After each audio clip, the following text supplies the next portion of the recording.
Hindi na inirerekomendang ipakain sa tao ang halos 400 sako ng bigas na nakatambak sa isang bodega sa Mandaue dito sa Cebu.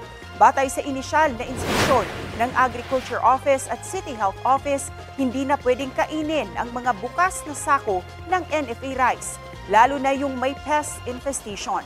Pero maaari pa raw isa ilalim sa additional testing ang ibang stock ng bigas na nasa looban ng sako. January 2024, nang bigyan ng Mandaue LGU ng mahigit 1,000 sako ng bigas na ibinenta ng 20 pesos kada kilo. Pero hindi lahat nakabili. Humingi ng permiso ang City Social Welfare Services na maipamahagi ang bigas, pero ipinasuri raw muna ito ng mga otoridad. Nanghingi na ng report ang Office of the City Mayor kung bakit natenga ang sako-sakong bigas. Sa ngayon, naghahanap na ng paraan ng lokal na pamahalaan para itapon ang hindi na mapapakinabangang bigas.